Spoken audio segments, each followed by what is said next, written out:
So one of the questions I'm asked most often is how I changed from like who I used to be, how I used to be to how I am now. There is a really big gap in who I was and who I am. Like I see that. I don't know many people who have been fortunate enough to change as much as I have to live two completely different lives and to actually be completely free of the old life. That's the big thing. Is I know a lot of people who, they've stopped drinking, they've stopped using drugs and stuff, but they still seem to struggle so much. I see so many people who have changed their life, but they don't really have freedom, and I have a tremendous degree of freedom. And I've never had a good answer for how this change came about until recently. And it's funny because it was super obvious. It's right there in front of me. Like it's always been there. And the answer is what I'd call identity-based goals. I didn't have an answer for them. I didn't have that name for them back when I first started using them, whether I knew I was using them or not. So with identity-based goals, we change who we are instead of setting a goal for like a single instance or for a single act or for just to accomplish something. With identity-based goals, you decide who you want to be, and then you start taking actions that are in line with that person. And before you know it, you have accomplished all these different goals because they are a natural byproduct of who you are and how you behave. The scary thing is that these work both ways. Like when I was young, I set up the goal of I wanted to be this like cool party kid who drank and partied and skied all day and chased girls. And so I started taking actions in line with that, and that's who I became. Super simple, right? Like it's super simple, but it's amazing how many people don't leverage this or use this in a positive way. I rolled into West Texas a mess, fresh out of jail, horrible drug problem, horrible drinking problem, horrible human problem. I was just a pain in the ass to deal with, and like nobody wanted to deal with me, and I can't blame them. And that's who I was when I got here. There's no way around it. Like I have a lot of sympathy for that kid. I understand why he was the way he was, but I'm not proud of him. And he was not somebody I could stay. But I remember distinctly looking at this baby that I just had and knowing in my head and in my heart that this kid had gotten screwed having me as a dad. And I tried to think like what could I do different? How do I do different? How do I fix this mess that I've created? And I realized I need to be a smart person. And I thought, what do smart people do? And I thought smart people go to the library and they read. So I started going to the library and I started reading a lot. I've told this before, so I don't want to go in depth with it, but through that reading is where I started to learn self-awareness. I learned to meditate. I started learning about the big wide world that was out there. That led me into college. And as I started taking these steps, this identity became more concrete and people reflected it back to me. I did more of it. People reflected it back to me. And I was privileged and fortunate. And I really mean that when I say it. I really mean that. Like, I don't know what it is that I get to live in this state of grace, though I was allowed to make this change, that all these things were put in front of me that allowed it, and that these people took me under their wing and saw something more in me and tried to help me. So I really mean it when I say like a privilege and that I live in grace. I want to be clear that I mean that. I don't know why, but living in that privilege and that grace and taking these small steps, what would a smart person do? And then starting to do those things, it just led me on this path until one day I realized like, oh, I'm a smart person now. I do what smart people do. I don't make these dumbass decisions that bring these horrible consequences. I don't do things that blow up all the good things I've worked on. I don't make choices that derail my life for weeks and months and years at a time. And so by choosing this identity and then doing what a smart person does, I was able to change who I am. I can honestly tell you at this point, I am a different person.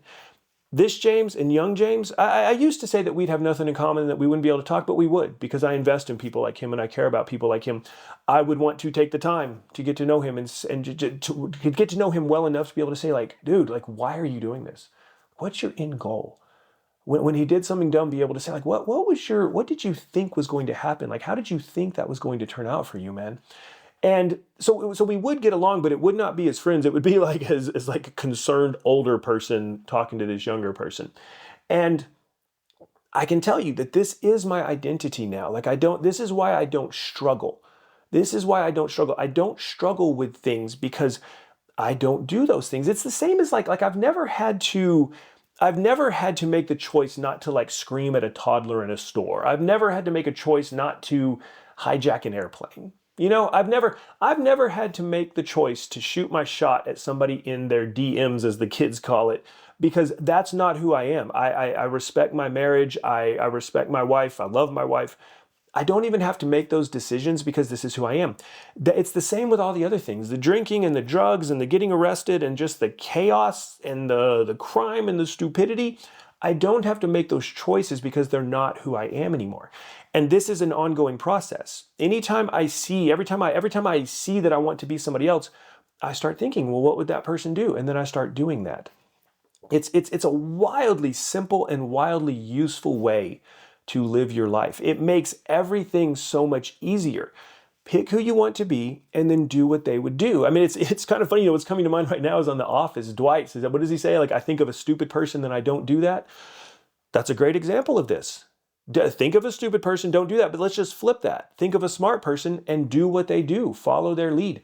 This is why it's important to pay attention to who we listen to online and actively choose who the people we look up to are. Because when we look up to somebody, we're going to do what they do. We're going to emulate them.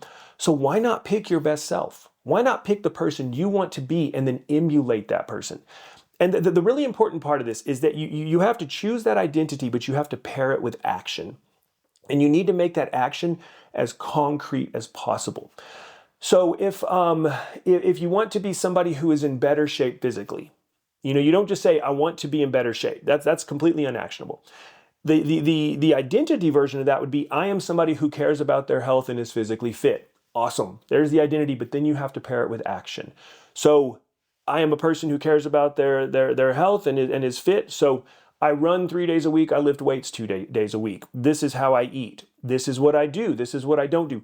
Pair it very closely with action. The most successful people I know pair all of their goals with action. They pair their singular goals with action. They pair their identity goals with action. We've talked about it on here before. The main difference I see between the people who do big things and the people who just talk about it, the people who do big things, they have a strong bias towards action. They are constantly taking actions, and those actions are daily and repeatable. As a species, as humans, we like these big goals. We like to set some huge goal off in the future and then think that we're working toward that, when really you don't need to do that. You want to know where you're going, but then just map out daily steps and take those daily steps, and before long you look up and you're like, oh my God, I accomplished the goal. I'm here. And so make them daily repeatable actions. Instead of just I work out, this is how I work out. This has helped me so much. Going back to 75 Hard. 75 Hard changed my identity when it comes to physical fitness. That's where I've always dropped the ball. Like I've said, I have chronic pain. I'm like, physical fitness just is not my thing. It's not something that I naturally gravitate towards. It's a very upstream practice for me. Things like meditation, reading, learning, stuff like that, those are downstream, super easy for me. Like working out is an upstream practice for me, and so I have to be very intentional about it. With 75 Hard with 2 45-minute workouts a day, one having to be outside, first of all, it forced me into very clear, simple daily actions. When I started, I just walked twice a day because I didn't want to jump in and injure myself and then have to struggle for the next 75 days, or being honest, quitting because I had overloaded myself and it was too much. So I just walked. And then all of a sudden, next thing I know, I was running. And as I did this for 75 days, it changed my identity to now I am somebody who works out. I look forward to it. These Nordic 4x4s, going and running every morning at the park down from my house, doing these Nordic 4x4s, listening to music. I listen to heavy metal while I run, and then I listen to an audiobook when I do my walks. So Nordic 4x4s, I do 4 minutes of running as fast as I can, 4 minutes of walking, 4 minutes of running, 4 minutes of walking. I do that 4 times each. And so on the running part, I listen to my heavy metal. On the walking, I listen to a book. And it's just what I do now. And I've noticed I've added in weights, I've added in shadow boxing, I've added in these other things without even meaning to, because this is who I am, this is what I do. So the simplest way to change your life is to think about who you want to be and then reverse engineer that and just think, what do they do every day, and then start doing that. You can choose this with all kinds of goals. They can be financial. I am a person who manages their money well and is not in debt. Cool. Pair that with daily actions. I am a person who is fit and cares about their health. Cool. Pair that with daily actions. I am a calm person who responds to stressful situations well. Cool. Pair that with daily actions. For the last one, the things I'd think of would be, I meditate every day. I am aware of my thoughts and my emotions, and I let them be there. I don't suppress them, but I also don't feed them and let them run the show. And then you can take that down another step. Cool. How do you go about that? And actually, I kind of got ahead there, because how you go about that is you start meditating. That's the key. So I would just encourage you, think about a goal you have. Think about who you want to be and then pair that with daily actions. Just do what that person does over and over, and then suddenly one day you are them. It's almost magical. It's almost magical. And it's very attainable. This doesn't need time. This doesn't need money. This doesn't need some big investment. It's just daily steps. And I know you're capable of that.